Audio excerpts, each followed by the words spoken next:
Hey everyone, this is Jason Tanko with the White House Initiative on Asian Americans and Pacific Islanders. On behalf of the initiative, we wanted to welcome you all to our first Young Leaders Dialogue, or YLD.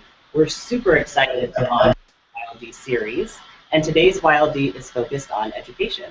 So specifically ANAPESES, which you'll learn what that stands for later, anti-bullying resources, and college affordability. We have some awesome federal and community speakers throughout the country, including some of our E3 ambassadors. And before I introduce those speakers, I actually just wanted to give you all some background on our E3 Ambassadors program.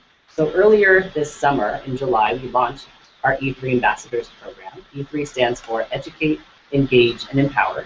And we basically put out a call to young leaders like yourselves to create plans of how you wanted to increase outreach and awareness around 4 issue areas.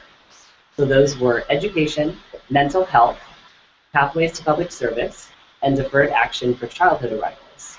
So we had a ton of great applications, and we selected 35 young leaders from across the country, again, some of which you'll meet today. And those folks are conducting outreach around those 4 issue areas. So whether it's tabling at a conference, hosting workshops, or even utilizing social media to really increase awareness and outreach around those 4 issues. Today, our E3 ambassadors are hosting watch parties, and hopefully you all are watching this Google Hangout that we're on right now. And they're also hosting in-person discussions to engage their colleagues on opportunities within their campuses and communities around education. And finally, they'll work to empower the AAPI community by making sure that their efforts are sustainable beyond the program. So every other month, the focus of E3 switches. So September and October, the focus is on education, and it'll switch every other month. So definitely look out for future YLDs. And so with that, I'd like to just really quickly, again, introduce our speakers. So for me, I'm Jason Tanko, Senior Advisor with the initiative. I lead our community engagement and outreach to young AAPI leaders. I'm Michael Bohr. I'm the Senior Advisor here at the White House Initiative on Asian Americans and Pacific Islanders. I focus on education and data policy. And my name is Monica Tamrath. I co-chair the Education Committee for the National Council of Asian Pacific Americans. Awesome. So thank you, Akil and Monica, for joining us here in Washington, D.C. Next up, I wanted to turn it to Malik, who's a member of our President's guys. Malik? Hey, everybody. Hi, thank you so much for coming out to the Google Hangout today to learn more about education. I'm excited that we all get to be together here on the World Wide Web together. As some of you may know, in addition to being an actor, I'm also a member of the President's Advisory Commission on Asian Americans and Pacific Islanders. What you might not know is that the commission is made up of 16 leaders from across the country, representing a wide range of industries and disciplines. And when the President reestablished the commission and the initiative in 2009, he made our task very clear, to make sure that no matter who you are, no matter where you came from, no matter what you look like, America forever remains the place where you can make it if you try. Since being sworn into the commission in May, I've been able to work closely with the initiative staffs, with our regional interagency working groups, and with my fellow commissioners, and we're building coalitions across the nation so that we can fulfill that task. And one of the ways that we can fulfill that is by ensuring that AAPIs can reach their fullest potential. Now, to me, one of my favorite parts of this new job is getting to meet young advocates and young leaders like all of you on this call today. In the 5 short months that I've been serving on the commission, I've had a lot of opportunities to meet people like you, either at roundtables at the White House, I spoke at the Paul Leadership Conference down in D.C., I spoke at a New York Regional Interagency Working Group Youth Conference just yesterday.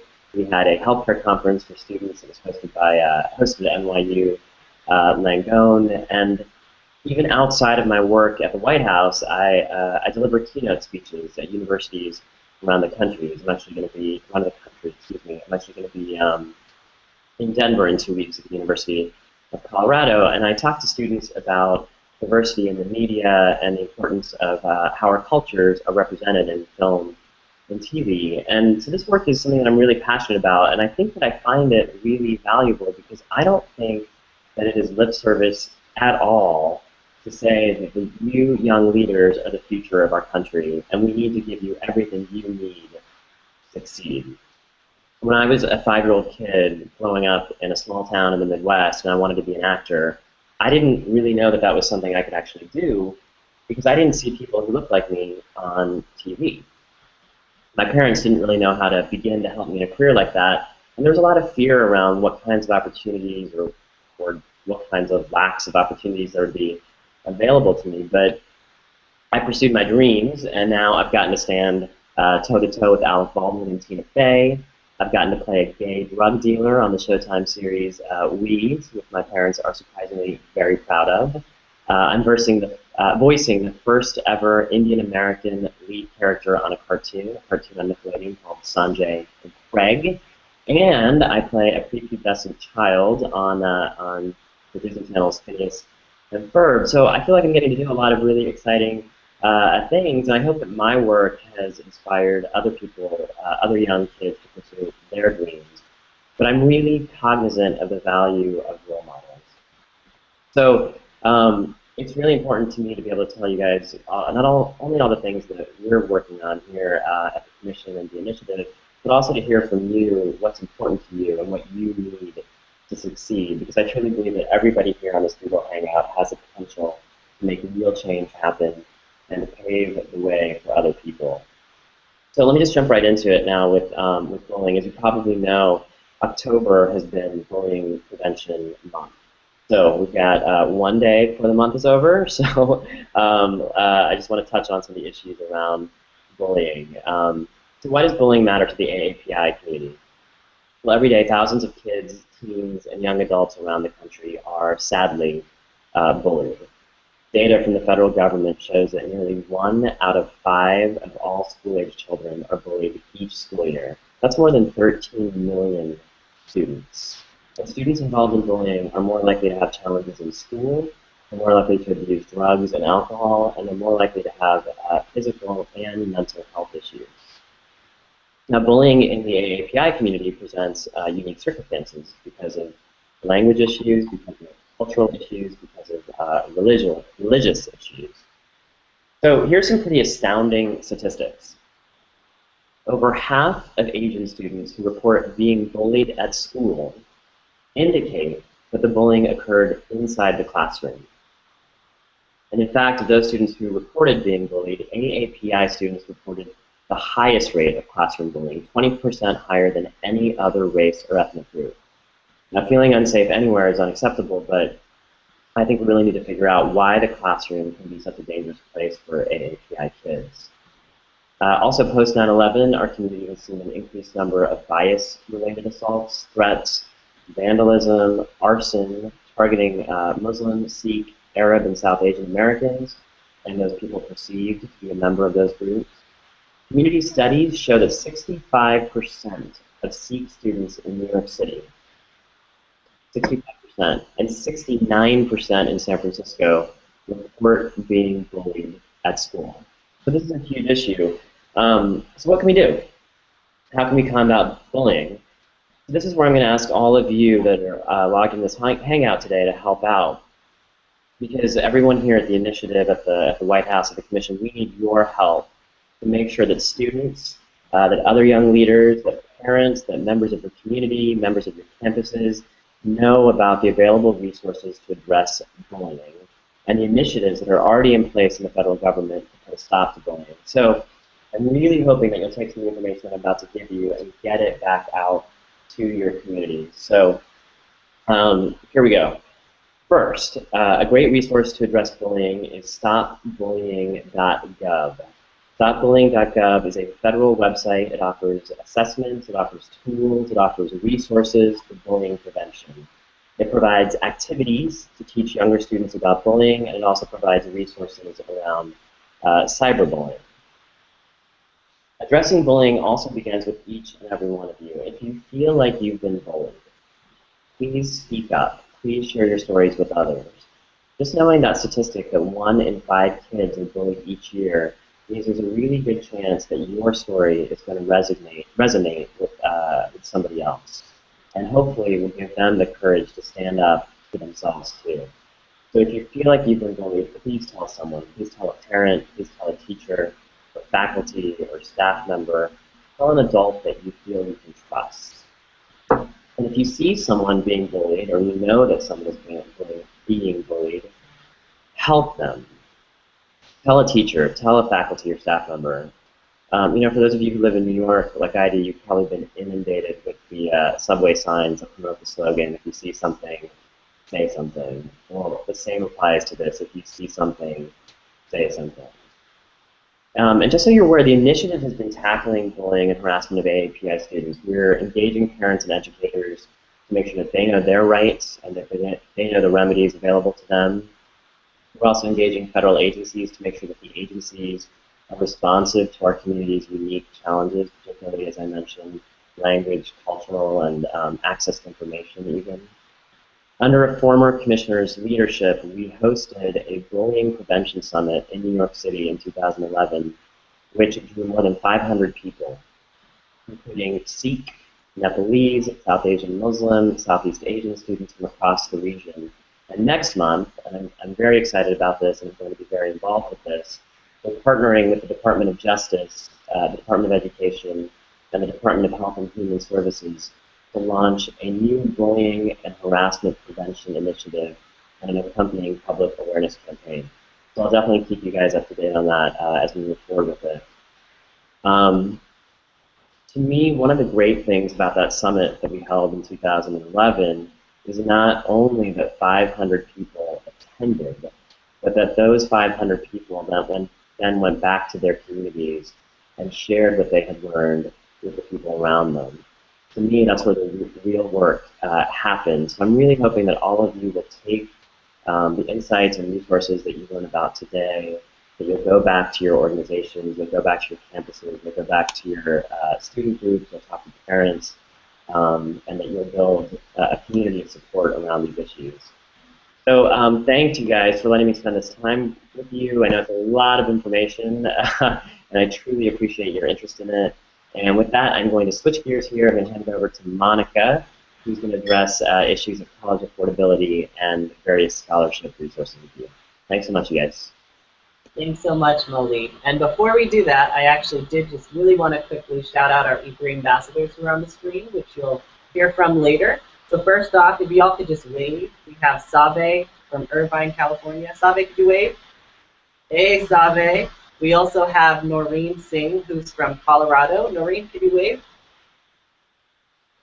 And finally, we also have Franelyn Guliza, and she's in Hawaii. Franelyn, could you wave? All right, so we'll hear from our 3 fantastic E3 ambassadors later on. And I also did want to plug our social media. So for those of you who want to tweet questions, please feel free. You can tweet us at White House AAPI using hashtag E3YLD. So once again on Twitter, at White House AAPI, hashtag E3YLD. So please tweet us questions. You can also submit questions on our Google Plus page. And then finally, you can email us, whitehouseaapi@ed.gov. So we definitely want to hear from you. That's part of the reason why we called it a dialogue, is because we want to hear your questions, comments about these issues.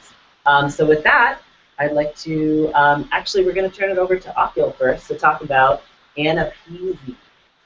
What is Anna-Peasy? It's a great question, Jason.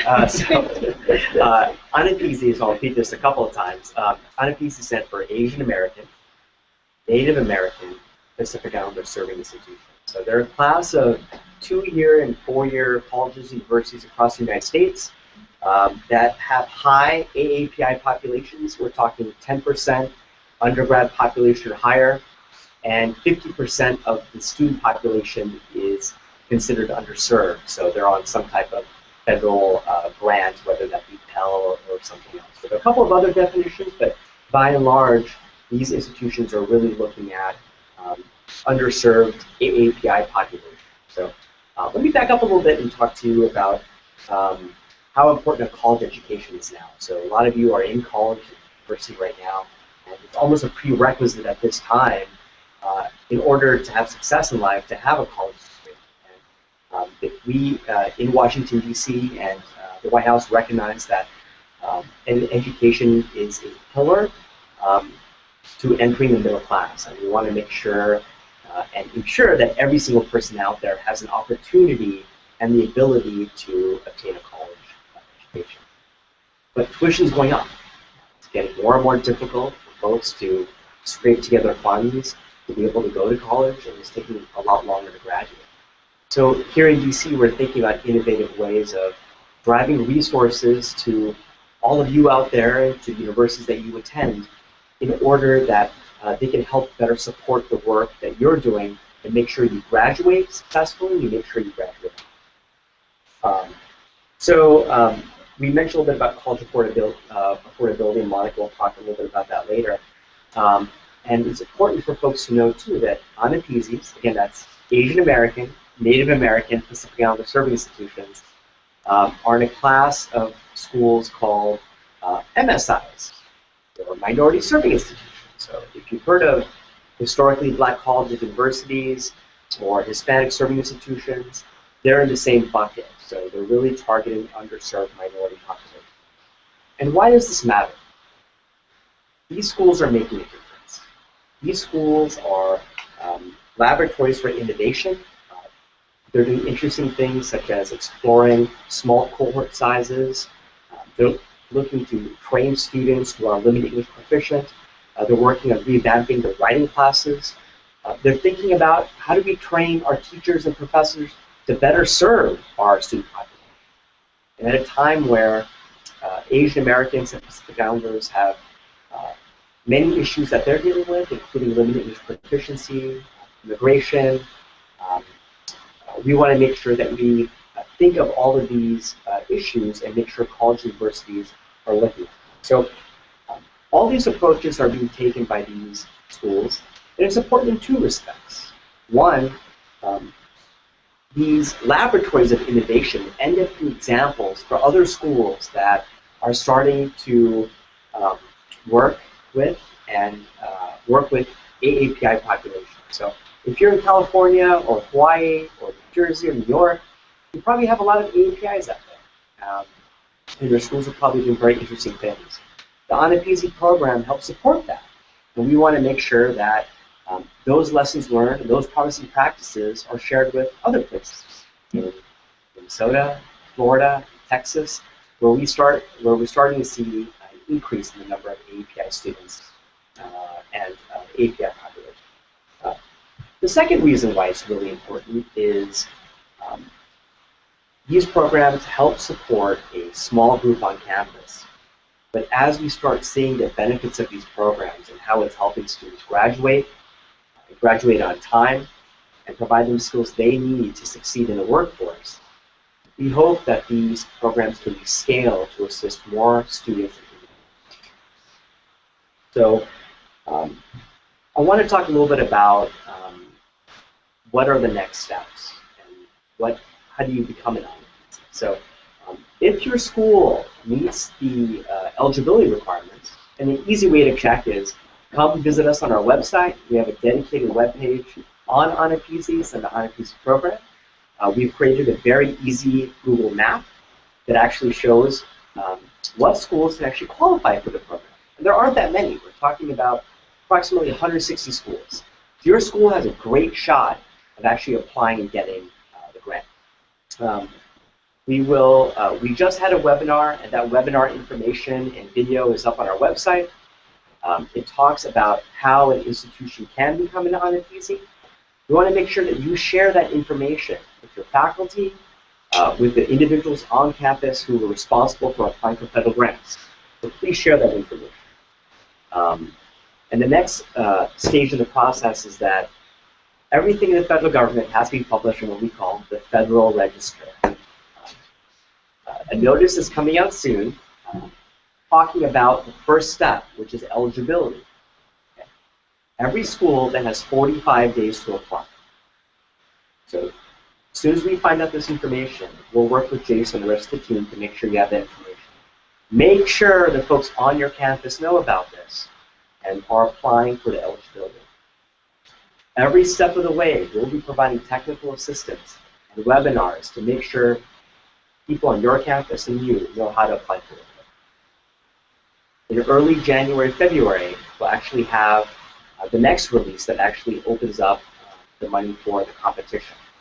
And again, we will have technical assistance and training to advise you and your faculty about how to compete with it.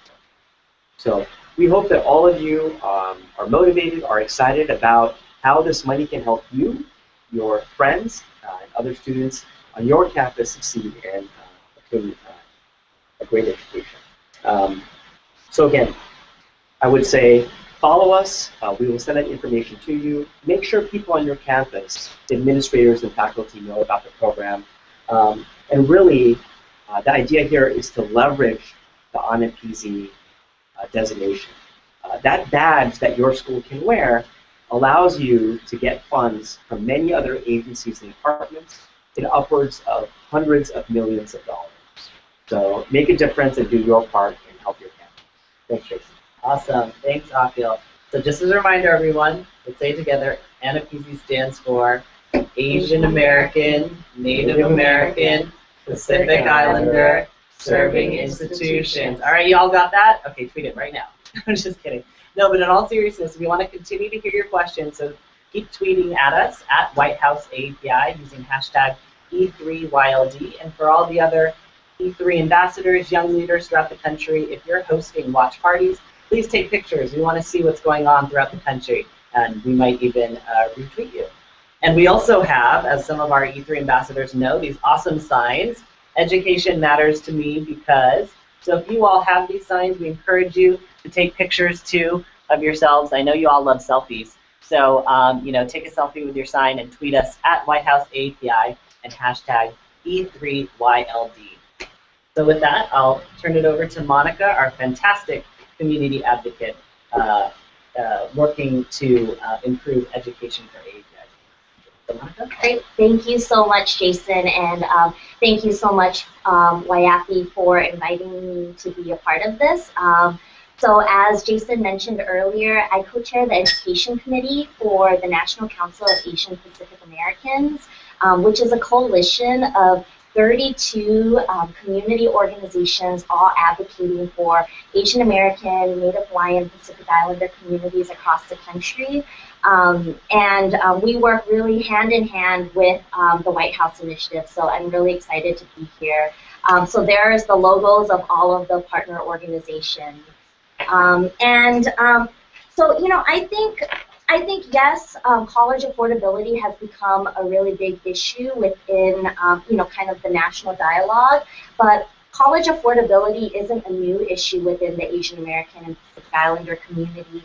The next slide actually shows a table of trends in the receipt of Pell Grants, and if you look at that slide, you actually see, yes, Asian Americans and Pacific Islanders may not have as many people receiving Pell Grants out of the total population, but out of the folks that do receive Pell Grants, their grants have consistently been higher, even since 1995. So if you go to the next slide, it'll show the percentage of the population with Pell Grants, and Asian Americans is lower than everyone else. But if you go to the next slide, it'll show that our proportion of our grants are higher. So out of the folks who do receive it, they really, really need the support, right?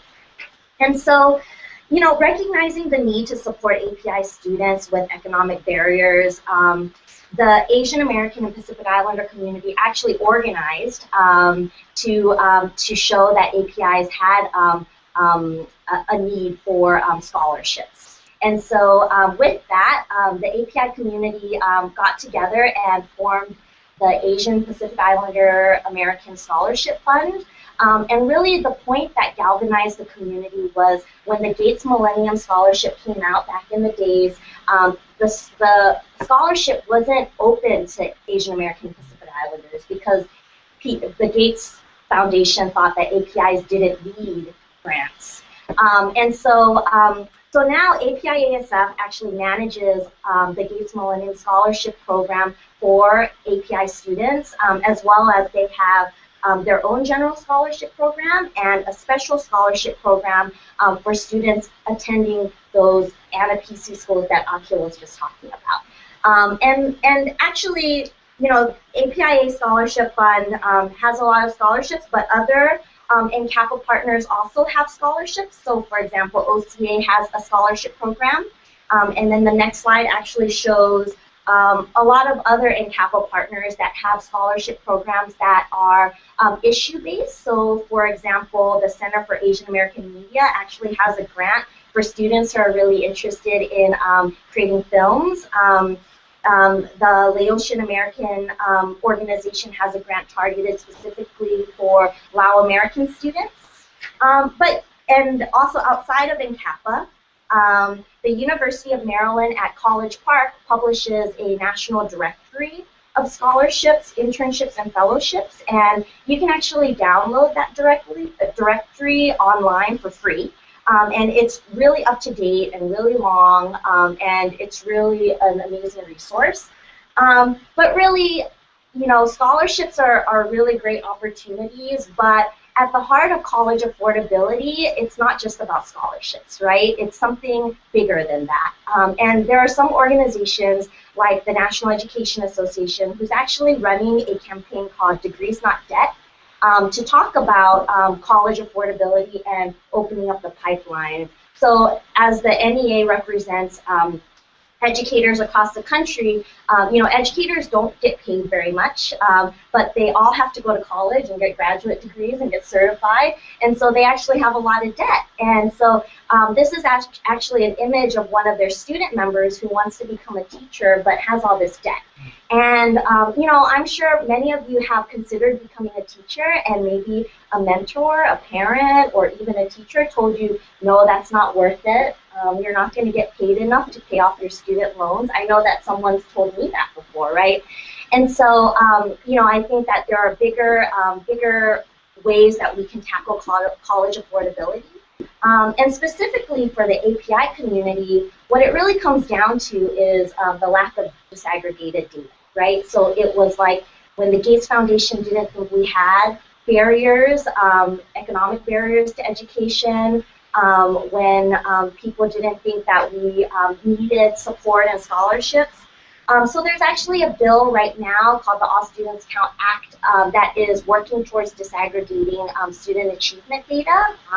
And you could go to the next slide, which has some of the goals. And then the next slide has how you can contribute to the All Students Count Act. So similar to what Jason just plugged, we're also doing kind of a campaign where people can write, you know, I'm not just Asian, I'm also blank, blank, blank. And you know, I think that that's one way that we can show that diversity within the API community.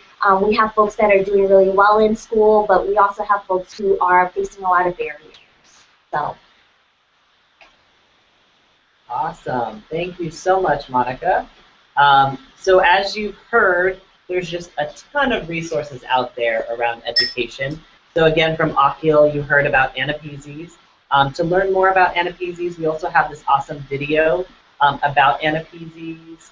We also have a map about that shows where the Anapezis are located throughout the country. And if you want to see more, you can visit bit.ly/Anapezi.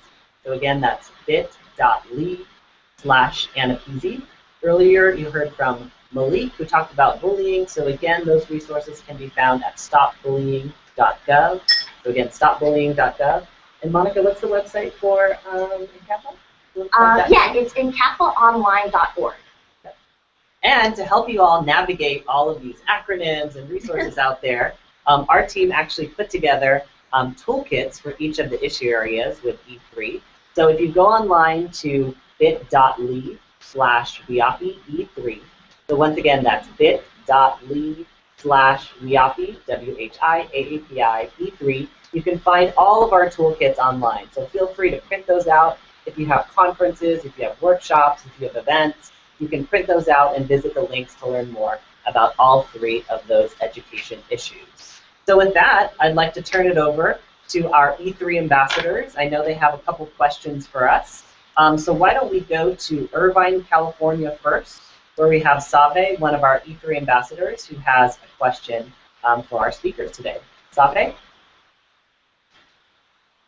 And don't forget to unmute yourself too. Hi everyone, my name is Save. I'm a Pacific Islander of Fijian descent. I'm a fourth year at the University of California, Irvine. Also currently the advocacy chair for Asian Pacific Student Association. And my question is regarding college affordability. According to the Census Bureau agency, all NHBI ethnic groups have lower per capita income than average. The per capita incomes of Hmong, Cambodian, Laotian, and Bangladeshi Americans fall below that of African Americans. Moreover, many Asian NHBI families that were hard hit by the economic downturn are struggling to pay for college. Agencies like the Consumer Financial Protection Bureau, an organization like yours, ANCAPA, and the NEA, support measures that make it easier for borrowers to refinance and expanding loan forgiveness programs. How can a coalition made of student and alumni orgs, CBOs, and federal agencies address those issues and push for those policies? Thanks, Robert. Take a stab at it. So, thank you so much for doing such the great work that CFPB is trying to do, as well as some of the statistics, or highlighting some of our communities that are really facing a lot of barriers. As a Asian American, I definitely know these experience. And we've had really great conversations with CFPB to talk about how we can tackle college affordability together. And I think the first thing that students and alumni can do is really tell your story, right? I don't think you necessarily have to come to DC to testify in front of Congress to tell your story. But I think that there are definitely ways for you to tell your story. We're always looking for students from all across the country to talk about where you're from, what you've experienced, and what you think is a better solution, right? So I remember one time we were preparing for a meeting, and CFPB specifically asked for how private loans impact API students. And I went to a public school, and I have all federal loans, so I didn't know anything about private loans, and I posted it on Facebook. And one of my former interns messaged me and was like, Monica, I have private loans. This was my experience. And I was able to take his story and take it to CFP. And, I think that those are so important. I think a second thing is not only tell your story, but also share information with your friends and your family and your colleagues and your peers. Oftentimes we spend so much time talking to the White House or members of Congress or administrators, right? We forget to also make sure that our community is well informed and brought along and are engaged. So I think that those are two ways that you can definitely kind of drum up the beat and support them. Awesome. Thanks so much, Monica. Also, I want to recognize two of our other ambassadors, Aldrin and Michael Tam, who are joining me today, and also community organizers from Empowering Pacific Islander Community. Awesome. Epic.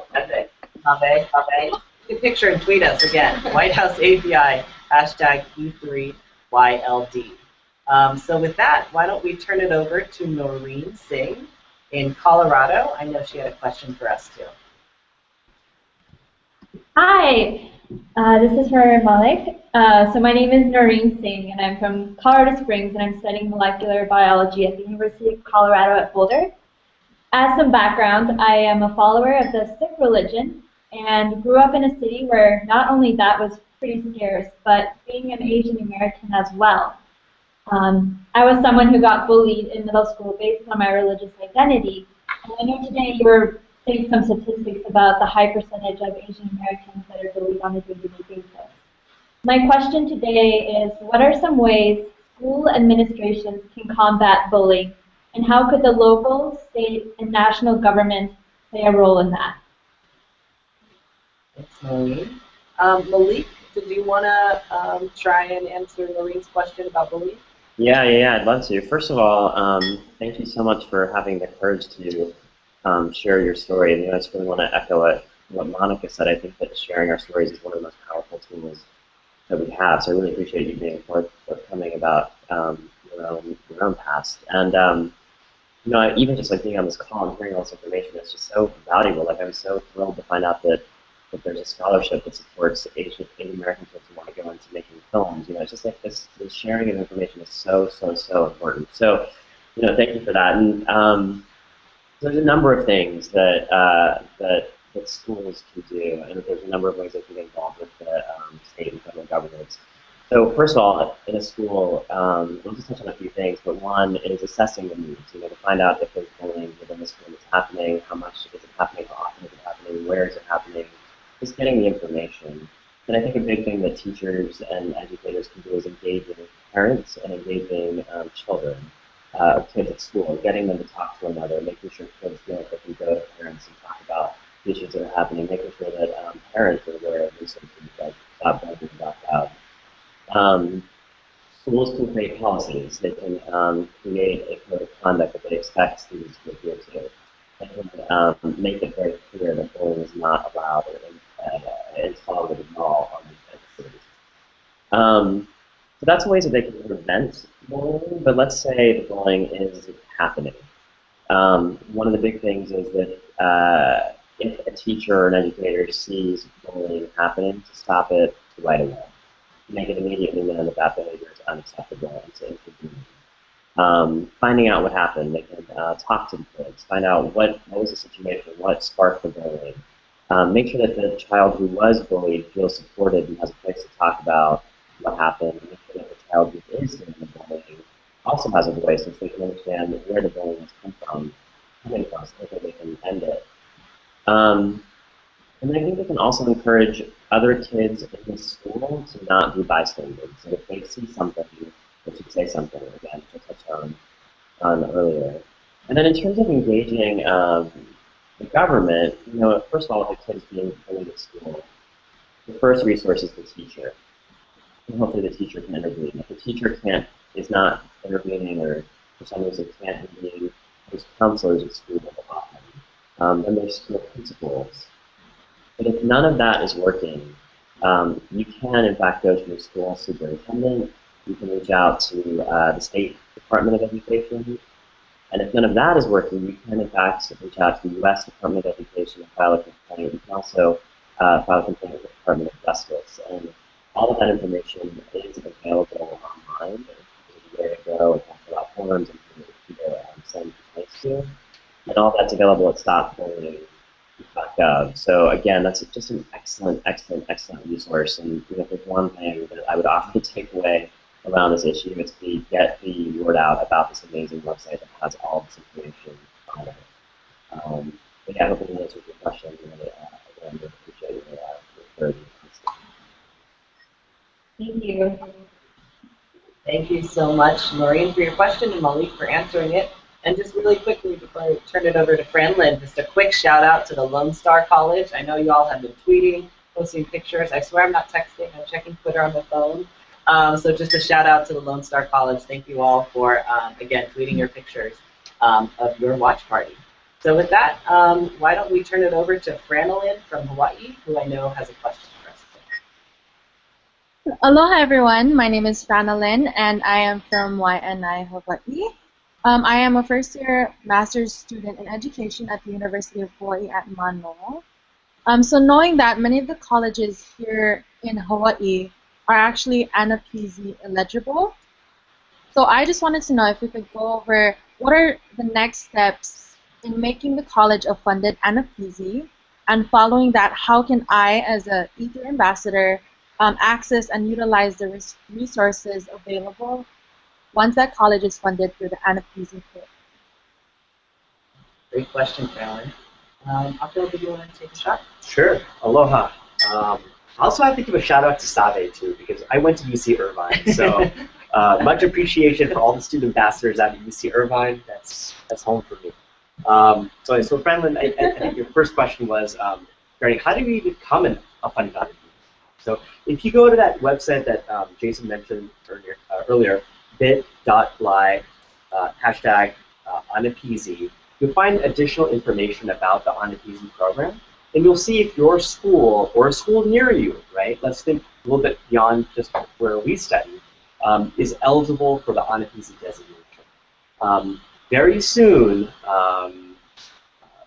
in the Federal Register, they'll post what they call the eligibility requirements.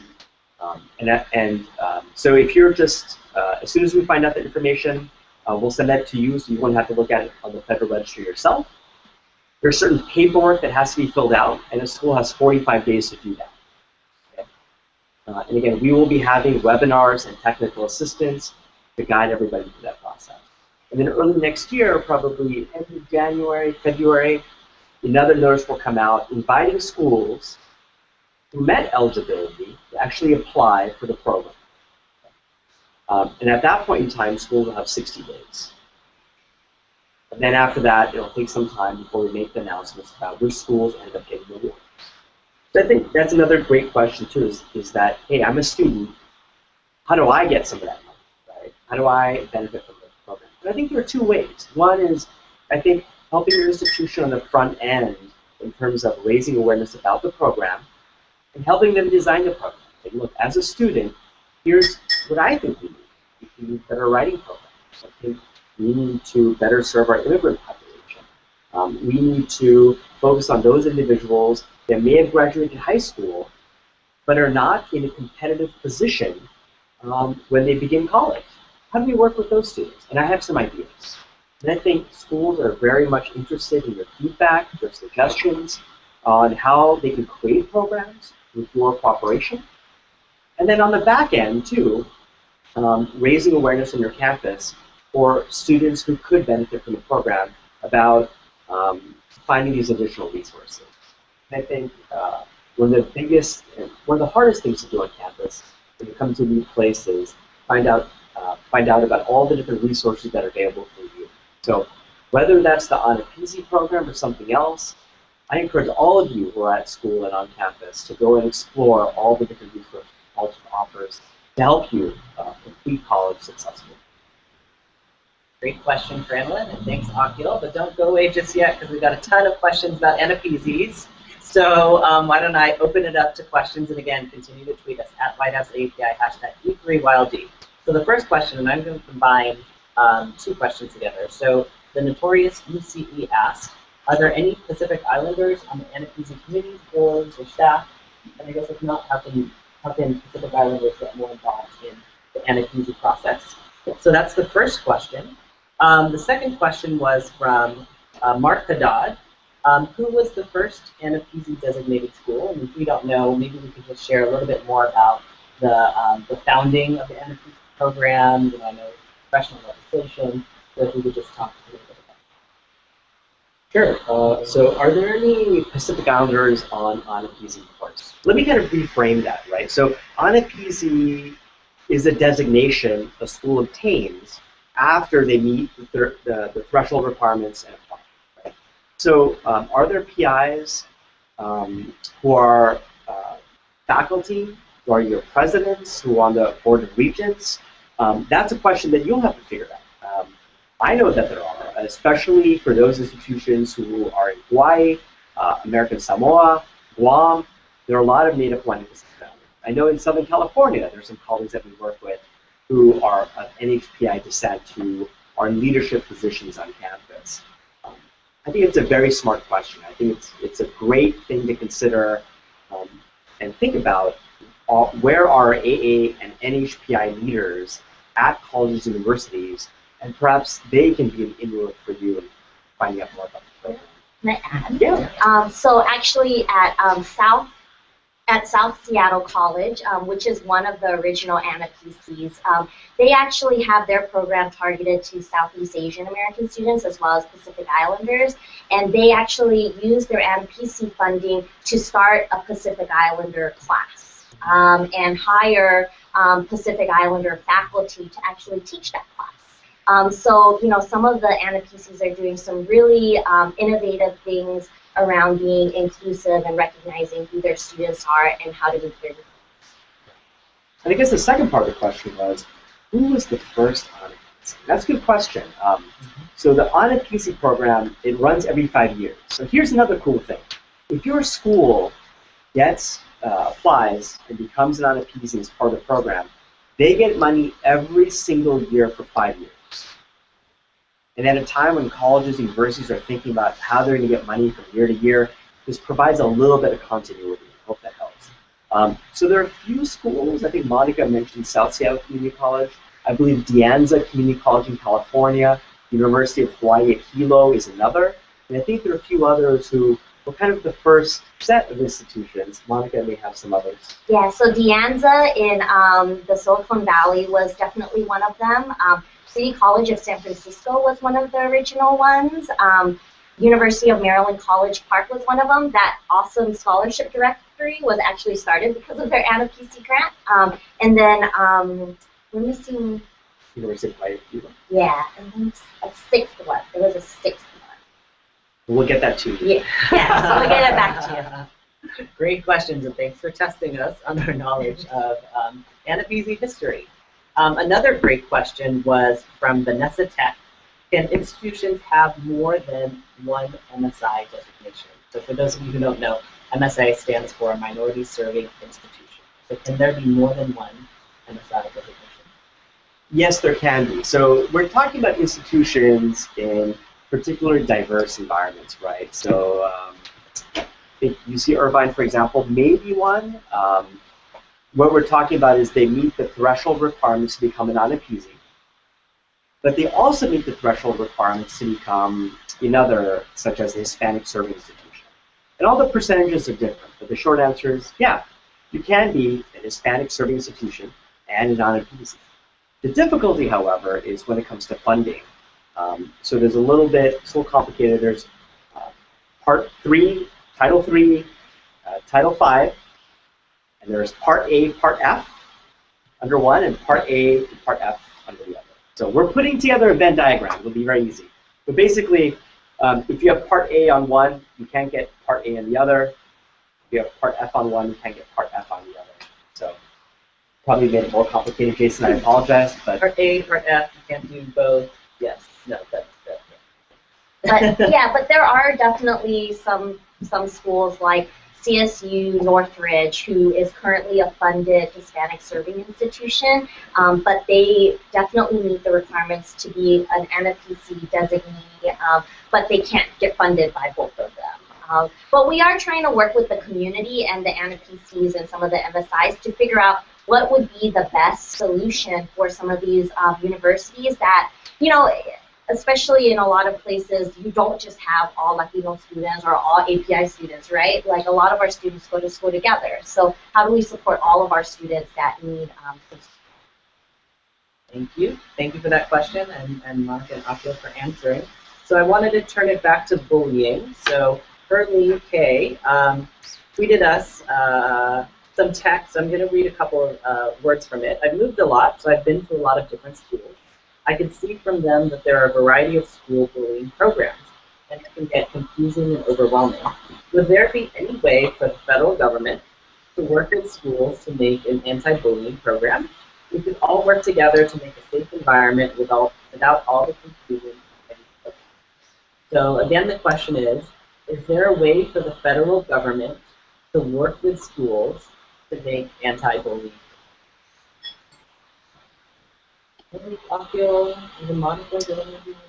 yeah, I can take a stab. So there's a group within DC called the Federal Partners in Bullying Prevention. And it's comprised of a lot of different agencies, including Health and Human Services, Department of Ed. That's all to say that this is a major issue. We know that. And that's why we've responded accordingly by putting together a lot of different agencies. And we have put together a series of strategies that we have recommended that are on stopbullying.gov that provide advice to schools and states on how to do this. As you guys probably know, there is no one-step cure-all type of approach to bullying and harassment, and it really depends kind of on a case-by-case basis. That being said, there are a series of best practices that we're pushing forward to let folks know, as Malik said, if you see something, you should say something, right? And let people know about the federal laws that are up in place, so you know how to file a claim with the federal government, and also be able to file a complaint at CSU and so. Yeah, and I can just tag on to that and just say that, you know, I think one of the things that we're talking about is like with the AAPI community, that there are these unique things around language, and our community is so diverse, and everybody speaks different languages, and like, how do you get the information to those people? How do you get parents of kids in schools who also might not be English proficient to file a document, file a bullying complaint when the students themselves can't file it because they're too young? There's definitely very specific needs that we're trying to fill, and so of course, like, having one big program that addresses everything would be great, and to have a groundwork that says this is what's acceptable and this is what's absolutely not acceptable. But we also do have to try to find ways to meet specific needs of individual communities. And I think that's one of the things that we're going to really put a lot of work into as we create this new anti-bullying initiative at the White House under the initiative on Asian Americans in Pacific Islanders. Awesome. Excellent. So we have we have 7 more minutes, so we have time for a couple more questions. Turning it back to Anapisis, and I think Monica remembered the 6. Yes. Anapisis. University of Guam. That's right. Yes, of course.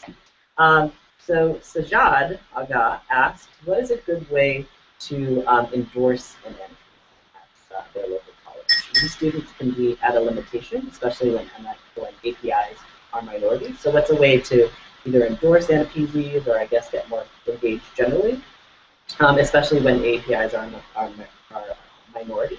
And then Saba asked, how can her institution, Texas Tech University, become an Anapisis?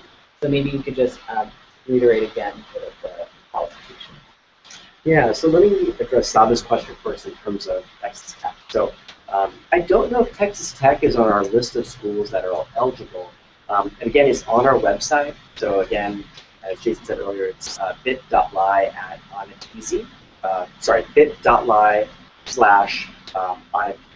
So check that website out, and there should be a map on there. You can zoom in on Texas to see if you guys qualify. And again, if you do qualify, the federal register notice will be coming out soon, providing 45 days for your school to kind of tackle that first hurdle. Okay? And then your school will get a note that says, hey, you met eligibility. Like, great, I passed the first step. Now the application, which should come out in late January, February. And at that point in time, your school has 60 days to write about what they're going to do, what type of program they're going to create that's going to benefit students on campus. And so they have to spend a lot of time thinking about what that's going to be.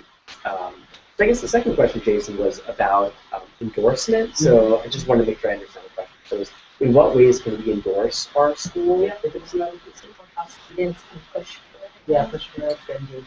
Oh, that's a great question. I think as we talk about Anapisis being part of the MSI family, or the Minority Serving Institution family, they're kind of the newest kids on the block. So historically, black colleges and universities have been around for such a long time.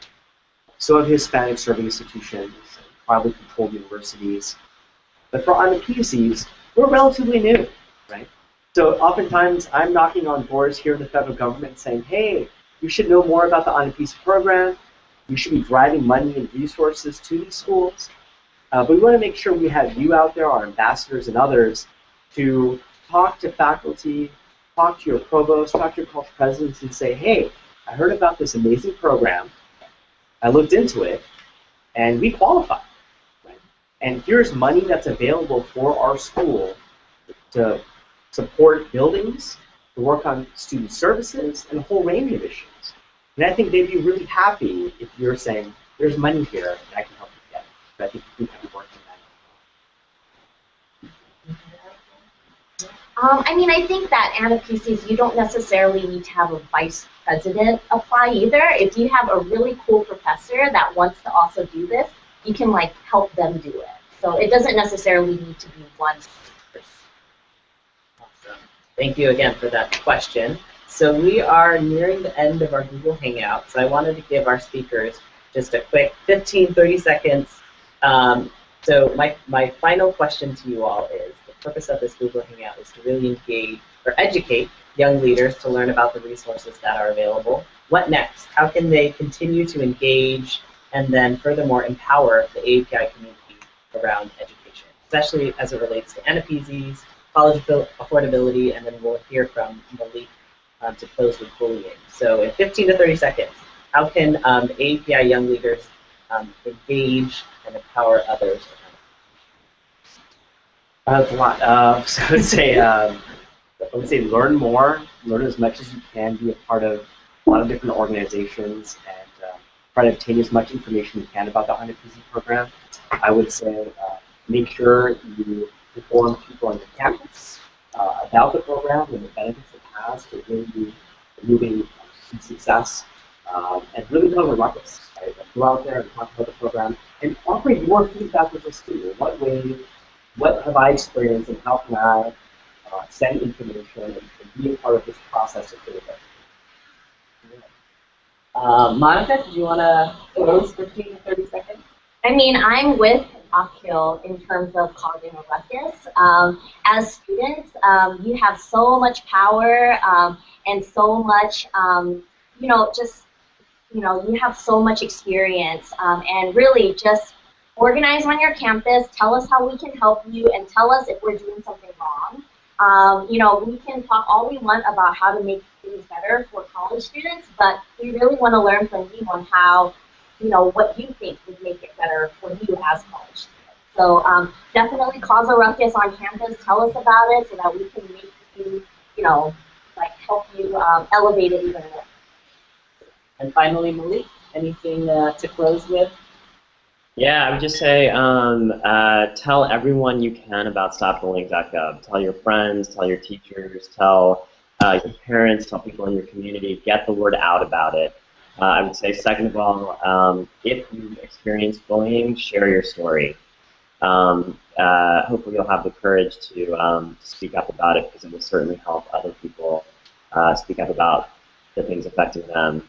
And the last thing I would say is, if you see something, say something.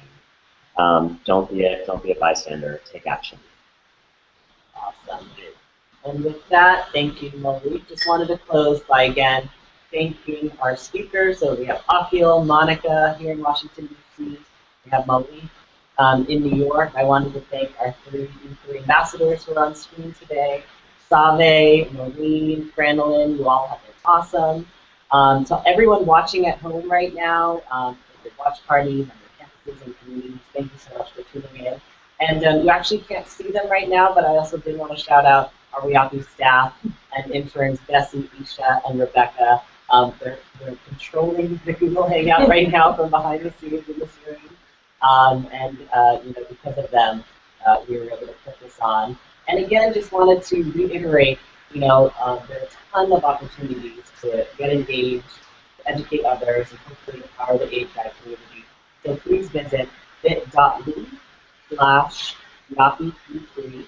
Once again, that's bit.ly/WIAPI3 to look up the toolkits for education. We will also have for Young Leaders dialogues on mental health, pathways to public service, and reproduction. So signing out from Washington, D.C. Again, we wanted to thank you all, and we'll see you next time.